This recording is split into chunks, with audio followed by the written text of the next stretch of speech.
Hello, good evening, class. Tonight we'll be discussing the continuation of the lesson on ULOB lecture. So, this will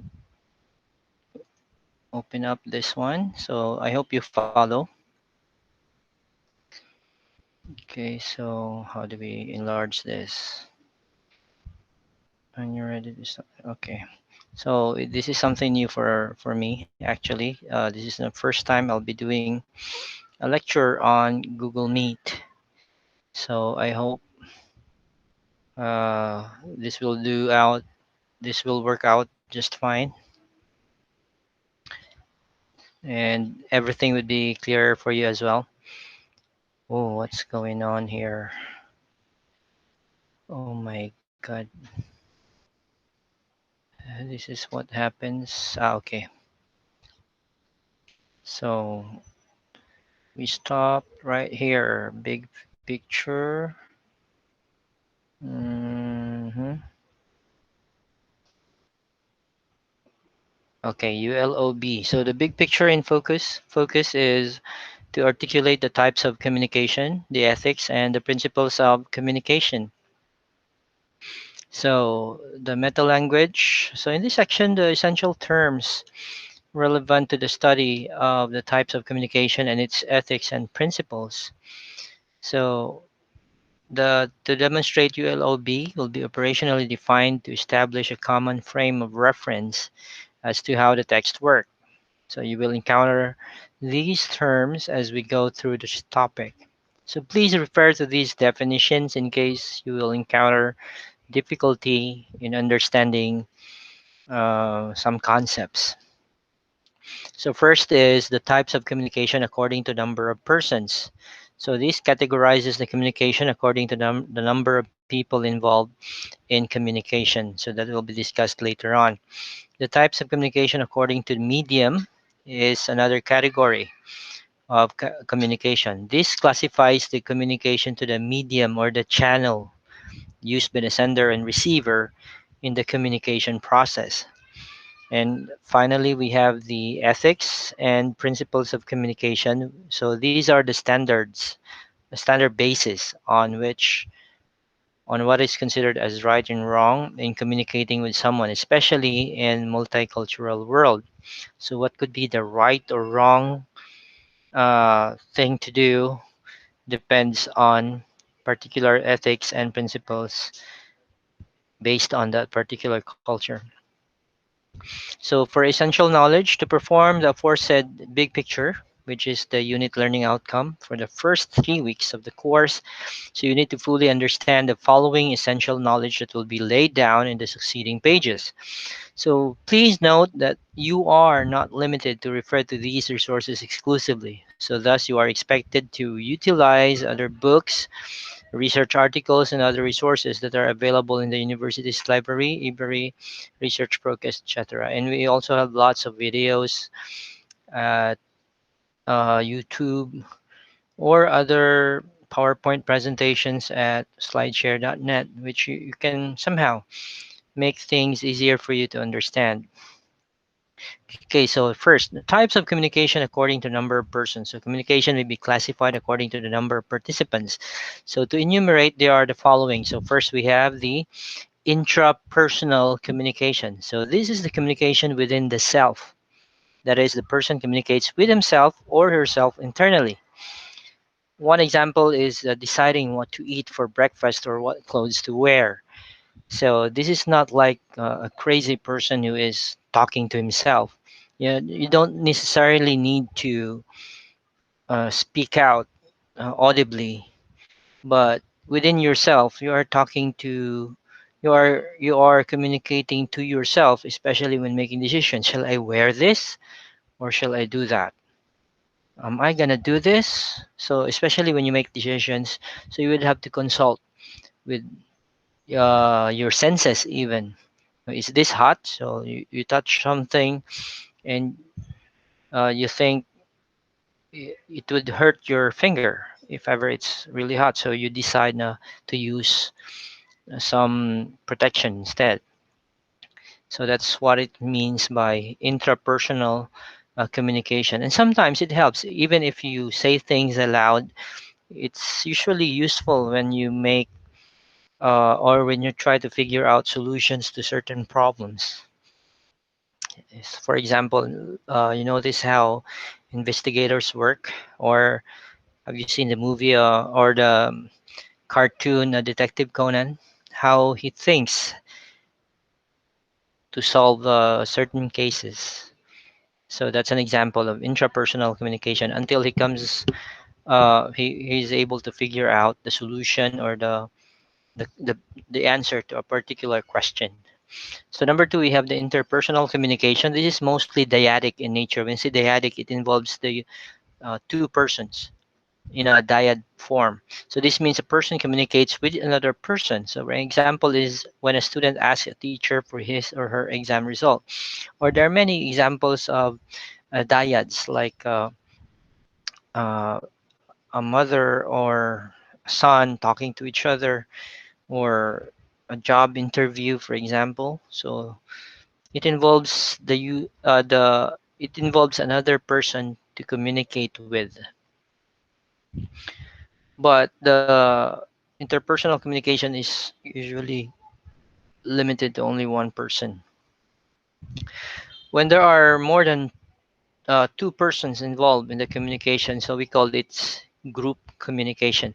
So this is composed of three persons or more.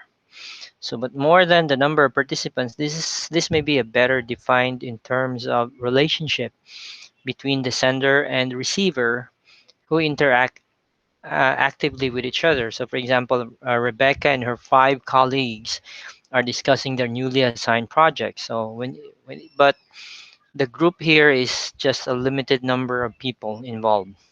So that's why we call it as like a small group communication. When a lot a bigger number of people are involved, then we call it's public communication. So this is quite similar to group communication, but it is basically larger in size. So however, like group communication, this type may be better defined in terms of the relationship between the sender and the receiver. So in this type, the person speaks in front of an audience in a one-directional flow. So like for example, Glyza is delivering her inspirational message before a gathering of business professionals. So what are other examples of public communication? It's like an example here, inspirational message, or for example, you are delivering a sales presentation. You're presenting a particular product to a group of prospective buyers. That is still considered a public communication. What else? A politician campaigning and presenting his platform to the voting public in a stage, for example. So that classifies as a public communication. Now, for mass communications, so this is purposeful, especially when the audiences are remote and when they cannot be gathered in one place. So hence, there is a need for a newspaper, a telephone, a cell phone, radio, television, internet, among others, in order to establish contact. So, for example, here, Ayman published his expose in the news daily. So, when you say mass communication, it involves different types of media to have your message across a particular audience. So, mass communication has caters to the biggest number of audience in that case. Okay, number two, the types of communication according to the medium employed. So communication may also vary to the medium used, according to the medium used or employed by both the sender and the receiver in the communication process. So first, let's talk about verbal communication. So verbal communication employs the use of words in sending and receiving the message in the communication process. So verbal communication may be both written and oral.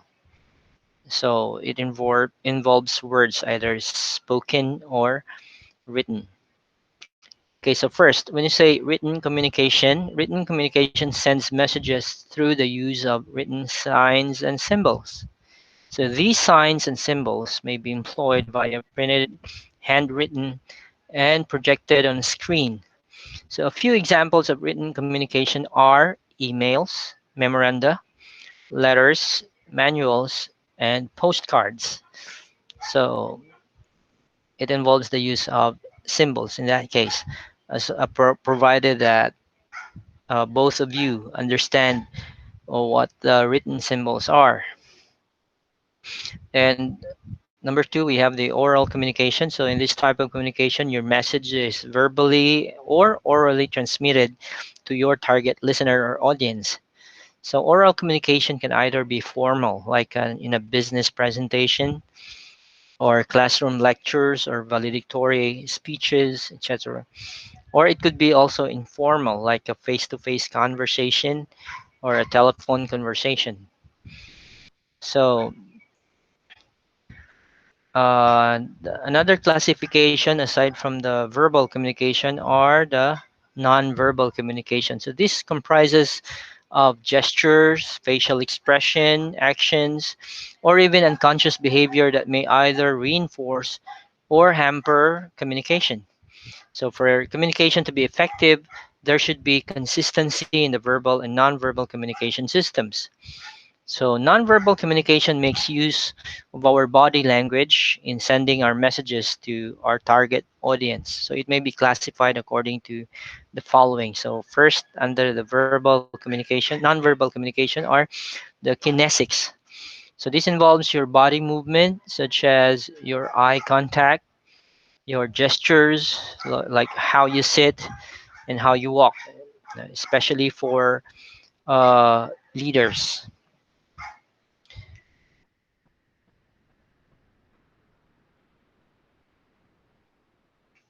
Excuse me for a while.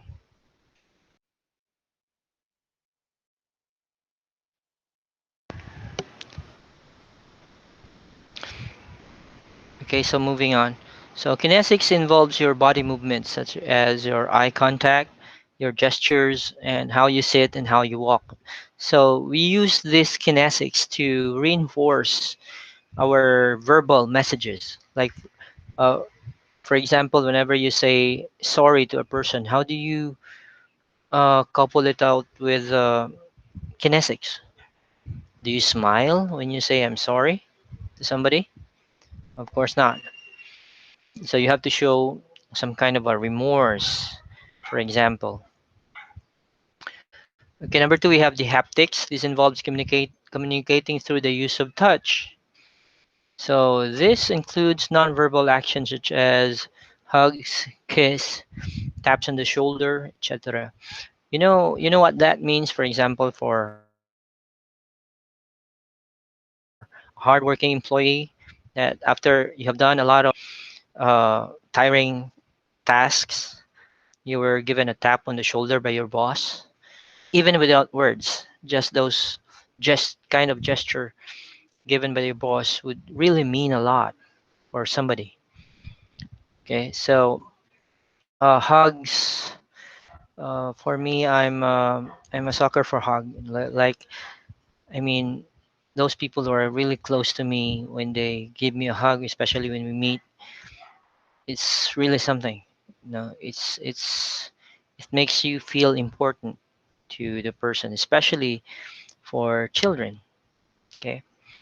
So next we have the vocalics. This is the communicating through the use of your voice, such as your rate of speed or speed of talking, the volume of your voice, the rising and the falling of your intonation, etc.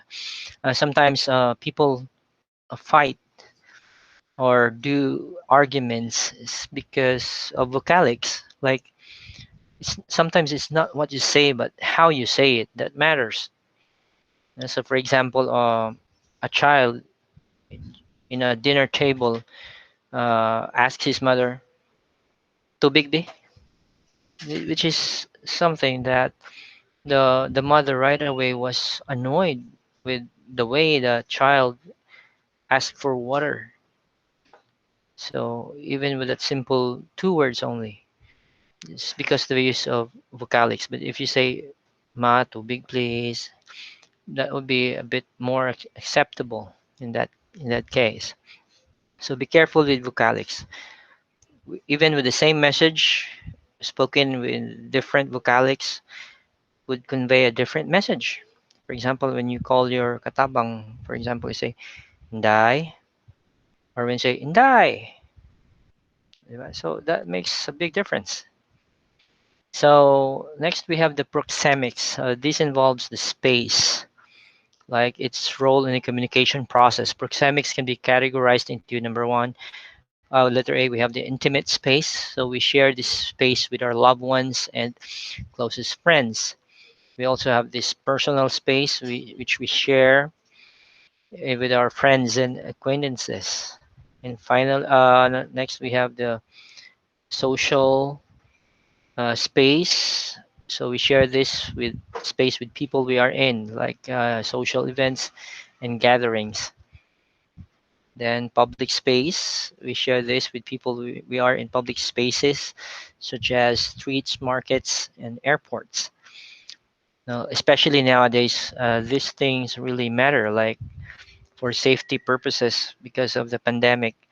We are a bit conscious of our space. We call it social distancing with each other. Chairs are even marked so that you won't be sitting close enough to each other. So, but in some cases, especially with some cultures, they are really sensitive to space. There are cultures that are very intimate. They even hug and kiss each other when they meet, even in public. But there are people who are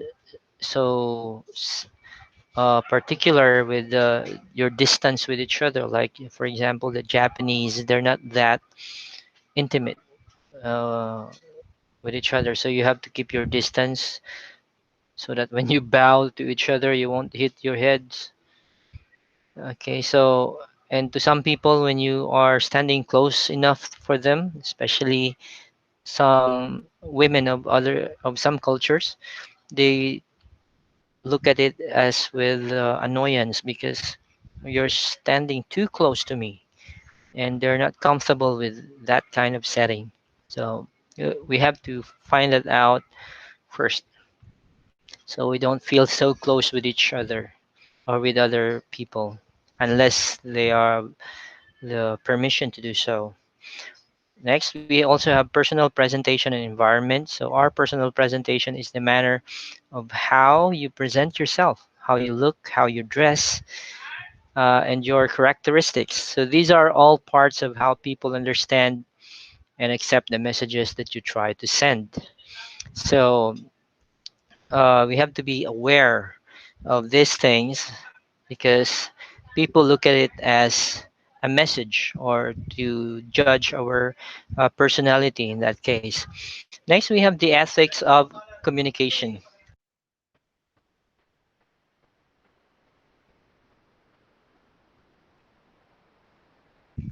Okay, so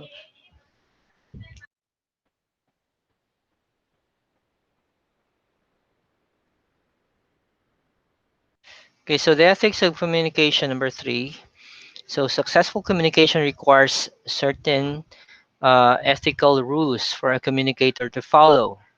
So, like Andrew Button, as cited in Castigador 2018, suggests four basic rules to observe. So, number one, we have honesty. So, this quality is very important for communication to succeed. So, Webster defines honesty as the act, the quality, or condition of being truthful. So, perhaps there may be instances when a person may be forced to lie, as in misleading an enemy in a war who is asking important information about the whereabouts of friendly forces. So Button opines or states that honesty is more than just not lying. It is being open and offering whatever information you have, even if it puts your own short-term interests at stake. So I think with this issue, I think the intention of a person is more important than the act itself. We have seen lots of instances in the Bible where godly people, lie, but they were not punished for doing so. They were even rewarded for it. which is really bizarre. But the intention is judged more than the act itself. So, for example, when Abraham and Sarah, the wife, went to Egypt, since Sarah is a very beautiful woman, uh, Abraham, in his wisdom, determined that if I claim Sarah as my wife, probably the Pharaoh would have me killed so he can have my wife. But if I just say that she is my sister, probably I can even get more favor from him and save myself from being killed. And that's what he did, exactly. And that's what happens. He was rewarded with a lot of gifts from the Pharaoh himself. So that's one of the cases. Another case is when the um prostitute from a pagan land in the land of Canaan, uh, when Joshua and Caleb visited the land of promise, they spied on the land of promise. Then they were seen by some of the soldiers, so they were chased by the soldiers inside the city. Then they hid in the house of that prostitute. Then they promised the prostitute that if you won't tell the soldiers that we're here, one day we will attack the city and we will spare you and your family only. Just put a red, um, what they call this, red cloth outside your window so we'll know where you live. And true enough, when they attacked the city, only she and her family were spared. So she was even rewarded for lying. So, but the intention is more important, as I've said, than the act itself. Then next we have the openness to other views. So, oh wait, let me stress this out. In honesty in communication, so for example, when you are selling things to people, you have to be honest about the hidden issues of your item, its disadvantages compared to other better products. By doing so, the you are giving the buyers better choices. In spite of these negative things or issues against your product, they see that you are being honest, and sometimes they prefer that way than somebody who claims that the products are good and then in the end they discover that something's wrong with it. Okay, so number two, openness to other views. Your willingness to be open to views which differ or even run against your ideas is one crucial factor for communication to succeed.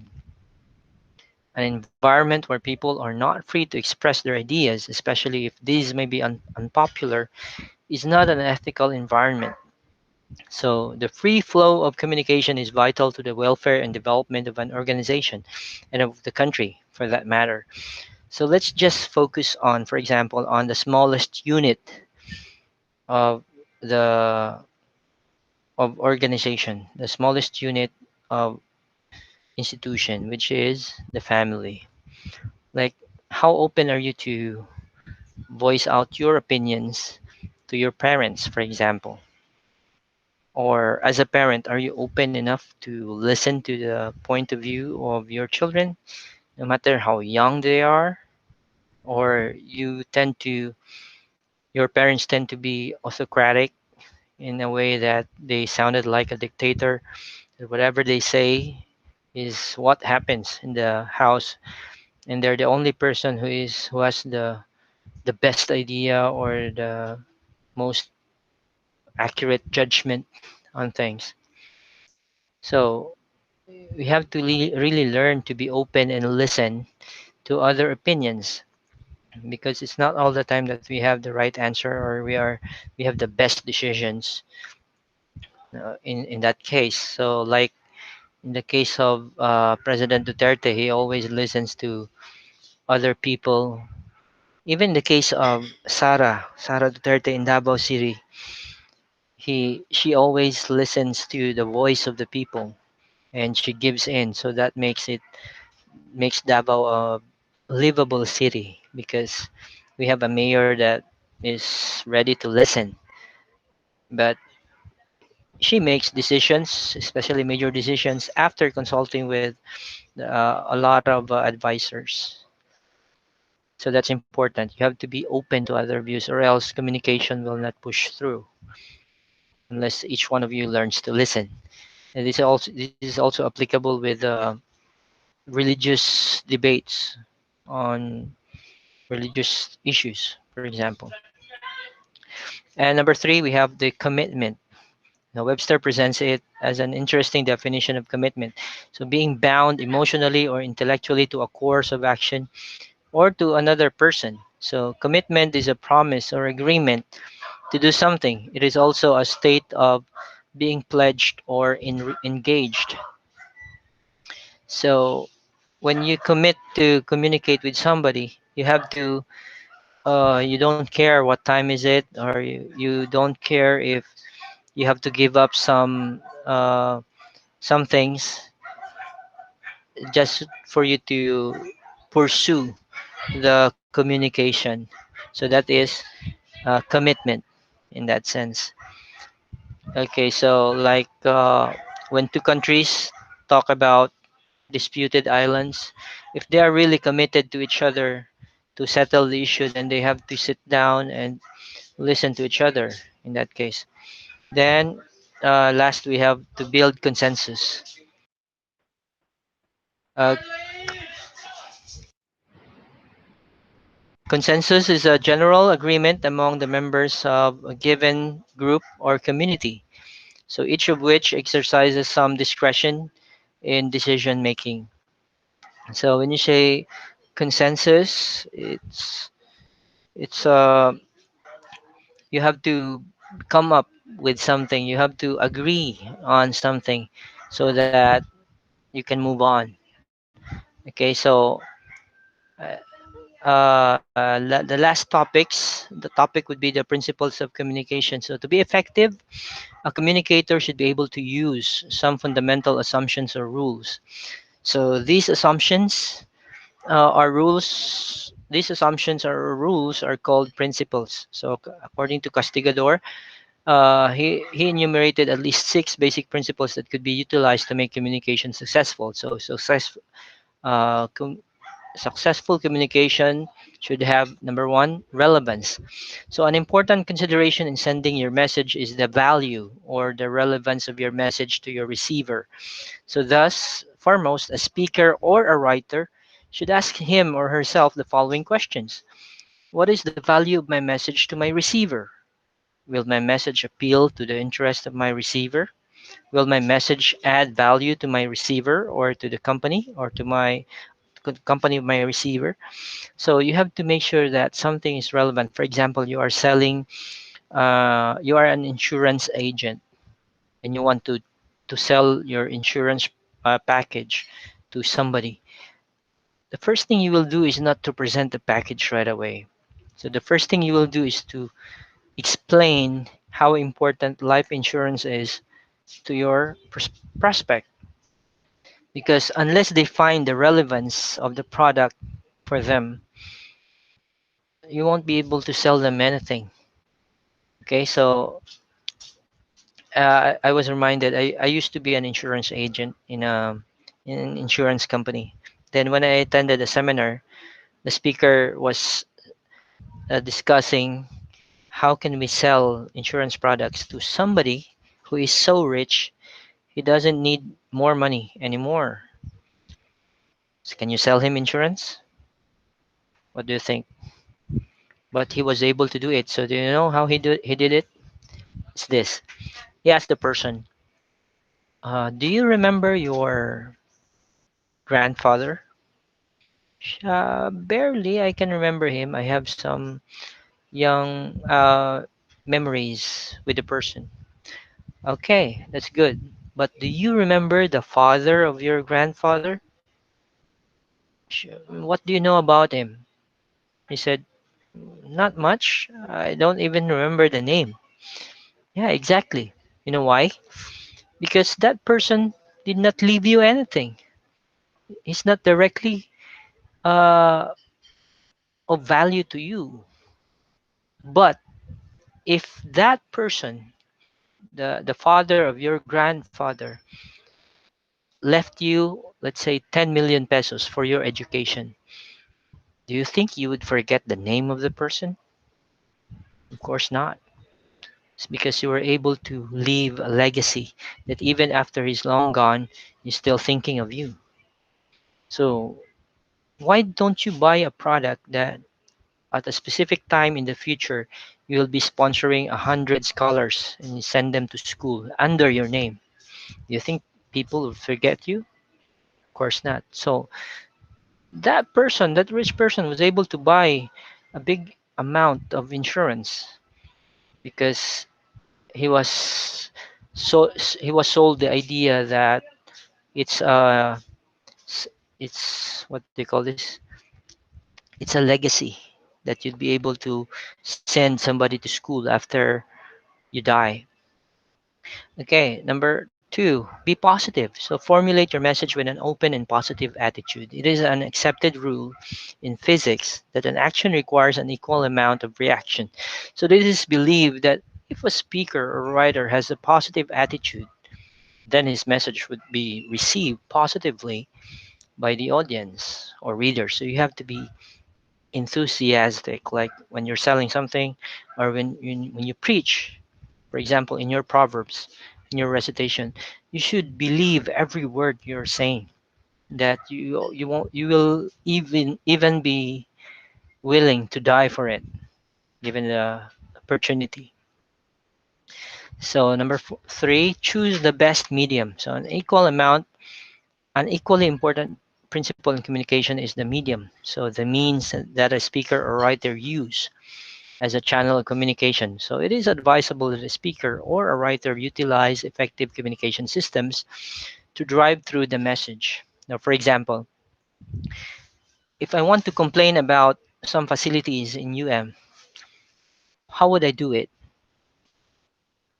Even if I know to whom should I complain, for example, to Mom Titoya, how would I do it? Should I see that person face to face and talk to her about it?